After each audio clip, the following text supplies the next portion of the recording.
Debido a la pandemia de coronavirus, han sido afectadas todas las cadenas de la industria internacional. Para tener más detalles sobre el momento actual que pasa el mercado de los commodities, hemos contactado a Eric Heimlich, analista principal de CRU, para que nos cuente más detalles. ¿Qué tal, Eric? ¿Cómo estás? Hola, buenos días. Buenos días. Bueno, como primera pregunta, sabemos que hay una reactivación en China, que se está también empezando a activar la economía en Europa y que en Latinoamérica tenemos o somos el nuevo epicentro del virus. ¿Cómo está el estado actual de la industria minera en estos momentos? Bueno, partiendo por el lado de la demanda, lo que tú dices efectivamente, lo más importante que está ocurriendo, que es la reactivación china y lo fuerte que ha sido en el mercado. Em, Estamos hablando digamos, de un nivel de utilización de lo que es la industria semimanufacturera que ha crecido rápidamente desde niveles muy bajos en el primer trimestre. Estamos hablando de 40% de utilización y ya está poco a poco acercándose a niveles máximos de utilización. En parte, este es un rebote, digamos, de que la industria estuvo parada por un par de meses y por lo tanto hay órdenes que cumplir que vienen atrasadas. Entonces hay una recuperación que tal vez es más fuerte que la recuperación de la economía que está detrás, digamos, que del desempeño de la economía en general, que tiene que ver un poco con ir recuperando terreno de lo que se perdió durante la cuarentena en China. Entonces hay que ser un poco cauto, ese tal vez es el mensaje. Sin embargo, todas las señales han sido positivas de China, es decir, si uno mira cómo ha sido el desempeño de los inventarios, han estado bajando. En la primera parte del año los inventarios de cobre habían subido muy fuerte, mucho más fuerte que en años anteriores, y ahora han tomado como el patrón estacional habitual y están empezando a bajar. Los premios por cátodo se dispararon en China, llegaron hasta $100 por tonelada, ahora están frenándose un poco, están empezando a bajar nuevamente. Eso por el lado de la demanda. Digamos, fue un poco sorprendente hasta cierto punto la fuerza con que se ha reactivado. Si uno mira también los datos de importación, han sido extremadamente fuertes en China. Estamos hablando de crecimiento de la importación de cobre refinado muy fuerte en este periodo, hasta donde se tienen datos.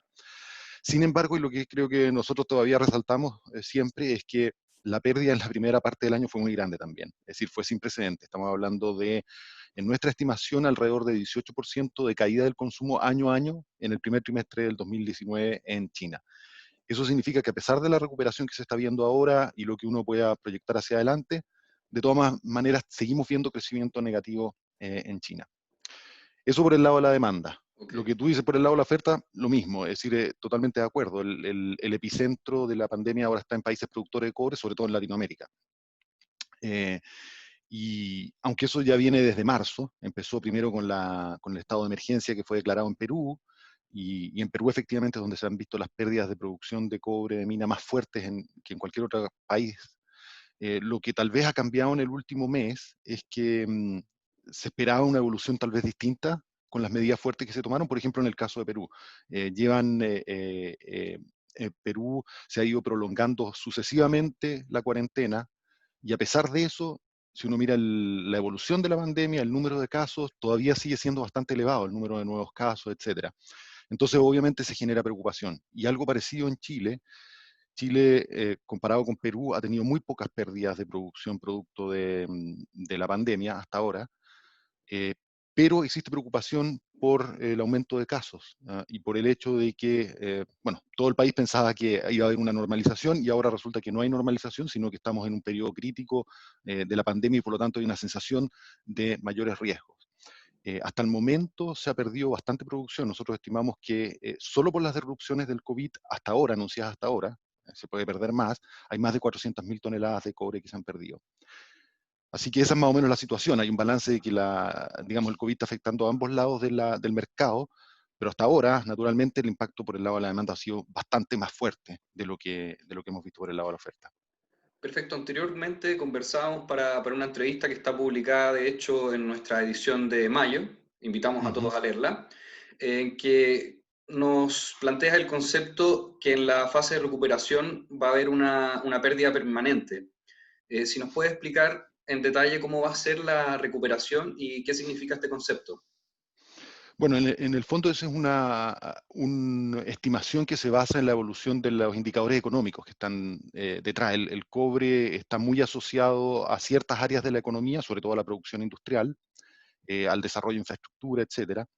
Y en el fondo las proyecciones que existen de cómo va a evolucionar la economía hacia adelante y cuáles van a ser los efectos de la pandemia, uno tiene unos efectos que son permanentes por el lado de la economía. Nuestras proyecciones económicas internas de Cruz, uno podría ubicarlas en torno a lo que se ha llamado una recesión de tipo B y una recesión de tipo U. Es decir, una recesión de tipo B es la que se recupera todo rápidamente y no hay una pérdida permanente desde el punto de vista económico. La de tipo U es un poco más lenta esa recuperación y efectivamente hay una pérdida permanente. Eso en términos de PIB, en términos de producción industrial y finalmente en términos de cobre. ¿Qué es lo que nosotros estamos viendo hoy en día en términos de cómo se desarrolla eso? Como te decía, el impacto fue muy grande en este año, va a ser muy grande. Estamos hablando de alrededor de 1.4 millones de toneladas que se perdieron producto del COVID. Es decir, si comparamos nuestra proyección antes de COVID con la que tenemos hoy en día, estamos hablando de una diferencia de 1.4 millones para el 2020. Si vemos lo que estamos viendo para el 2024, producto esta diferencia en las proyecciones económicas, estamos todavía hablando de una pérdida significativa. No 1.4 millones, pero todavía estamos hablando de 700.000, 800.000 toneladas menos de lo que estábamos pronosticando antes. Esa es la parte que se va a tardar mucho en recuperarse en el fondo de demanda. Perfecto. ¿Y cómo será impactado el precio del cobre y cuándo podrá haber una recuperación? Nosotros pensamos que el precio del cobre va a estar en el fondo sostenido por los costos de producción por un periodo de al menos 2 años, es decir, este año y probablemente en 2021, con todas las fluctuaciones del caso, digamos, no va a ser un precio estable para nada porque hay mucha incertidumbre, pero nuestro pronóstico actual es que debería estar en torno al punto de equilibrio en una situación de superávit, que es el percentil 90 de costo, y por lo tanto estamos hablando de $5.200 por tonelada, 5.100 dólares por tonelada aproximadamente. Eso, en términos de centavos de dólar por libra, nosotros estamos pensando muy cercano a lo que estamos viviendo hoy. Nuestra estimación del percentil 90 de costos se ha ajustado también. Sabemos que han bajado los costos producto del tipo de cambio, un dólar más fuerte, también de los efectos de la pandemia sobre el petróleo, etcétera. Y eso significa que el soporte del mercado es un poquito más bajo de lo que habría sido antes.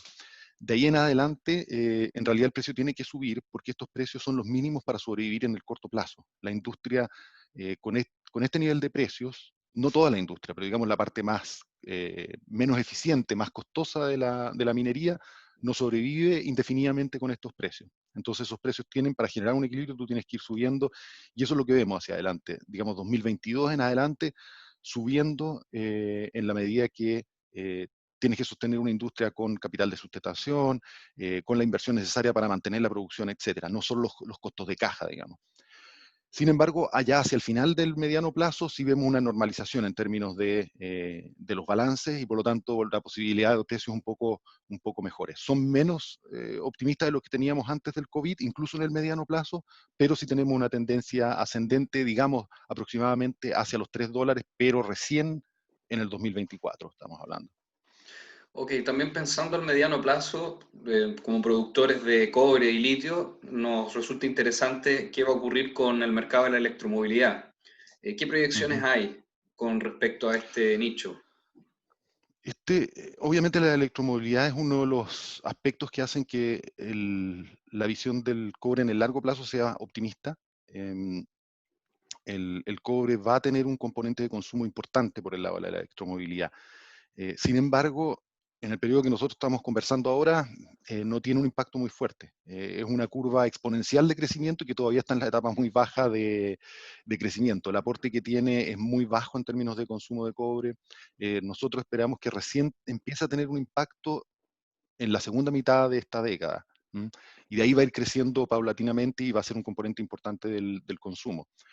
pero va a tardar un poco, todavía estamos allá y obviamente que la situación económica actual, todo el mundo está discutiendo exactamente cuál es el efecto real que va a tener sobre todos estos desarrollos, que son cómo la transición de la economía hacia este tipo de tecnologías va a ser más rápida, va a ser más lenta.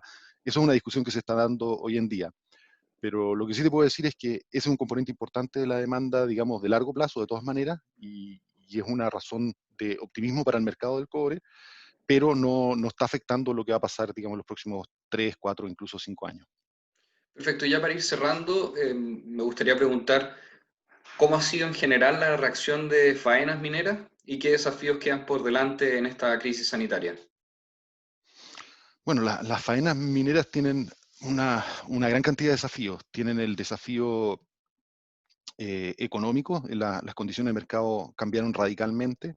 Eso significa que hay compañías que se enfrentan a un escenario totalmente inesperado en condiciones de altos niveles de deuda, por ejemplo, etcétera, y significa que tienen que tomar decisiones bastante serias al respecto.